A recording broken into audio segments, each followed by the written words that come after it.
Welcome to This Explainer. Today, we're looking at a deeply emotional story that completely shifted an entire nation's conversation. It really goes to show that, the most profound expressions of power, they don't always need laws or decrees or massive speeches. We're going to see how one incredibly simple act of compassion totally redefined what true leadership looks like on the global stage. It's a story about a leader, a little girl, and the immense weight of just showing up. Let's get into it. I want you to step directly into a pretty heartbreaking reality for just a second. Imagine walking into your school every single morning. You're just 11 years old. You're hoping, like literally any kid would, that someone might smile at you, ask to sit with you, maybe invite you to play. But instead, children actively avoid you. Even worse, parents actually tell their own kids not to sit beside you. And it's not because you were mean or because you broke some school rule, it's simply because you were born with Down syndrome. Just imagine the absolute isolation of that kind of experience. Section 1. The Reality of Exclusion. Embla's Story. Okay, let's dive into this, because the total breakdown of community here is, well, it's truly shocking. This wasn't a hypothetical situation. This was the actual, daily lived reality for Embla Ademi, an 11-year-old girl in Gostivar, North Macedonia. This wasn't just a few kids being unkind on a playground. No, this was a cascading failure of an entire community. First, her classmates actively bullied her. Then, escalating things dramatically, several parents actually got together and signed a petition demanding their kids be kept out of her class. Think about that for a second. Grown adults organizing against an 11-year-old. And the final blow? The institution meant to protect her, the school itself, reportedly caved to this pressure and physically isolated her from the other students. Just take a moment to let the sheer cruelty of that petition and the school's response really sink in. Because rejection leaves scars that go way, way deeper than physical bruises. A school is supposed to be a safe haven, right? It's the main place where kids learn about the world, about math, reading, and society. But instead, for Embla, school became the place where she was strictly taught exactly what exclusion felt like. It was essentially an institution actively teaching isolation. Section 2. An Unexpected Ally. The President Steps In. When the news of Embla's isolation, the petition, and this massive failure by the school eventually made its way beyond her town, it actually reached the highest office in the land, Stevo Pendarovsky, the president of North Macedonia. And this brilliantly illustrates the stark difference between typical political theater and genuine human action. I mean, think about it. Most politicians in this scenario, they just rely on their PR teams. Release a strongly worded statement condemning bullying, or maybe post a sympathetic tweet. It's safe, it's expected, but President Pendarovsky chose a totally different route. He literally drove to Embla's house. He sat down and spent real time with her family. He brought gifts, but most importantly, he listened to them. And then he took it one massive step further. He walked her to school.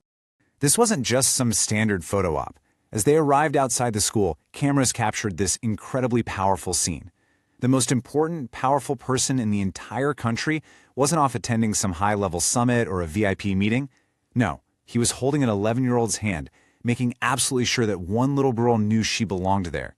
In that specific moment, the dynamic wasn't president and citizen, it was simply one human being standing right beside another who desperately needed support.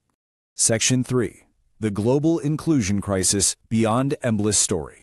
Now, what's really interesting about this slide is that it zooms out to show the staggering global scale of this educational crisis. According to comprehensive data from UNESCO, children with disabilities face a significantly higher risk of being bullied compared to their peers. And sadly, this isn't just an isolated incident in one region or one country. We're talking about a widespread global crisis. All over the world, students with disabilities are routinely pushed to the absolute margins of their educational communities, facing the exact same kind of systemic exclusion that Embla went through. So this brings us to a really critical redefinition of what we are actually aiming for here. True inclusion? It's not just about unlocking a door and letting children with disabilities physically into a classroom. That's just a first step. Mere physical presence in a room is nowhere near enough if the child is just ignored or isolated in a corner. True inclusion actually means actively ensuring these kids are accepted, deeply respected, and able to fully participate in both the academic and the social life of the school. It's about being part of the whole shebang. Section 4. Redefining True Leadership. Kindness is contagious. So how does a single walk, one that lasted only a few minutes, manage to ripple outwards and change an entire nation's conversation about empathy?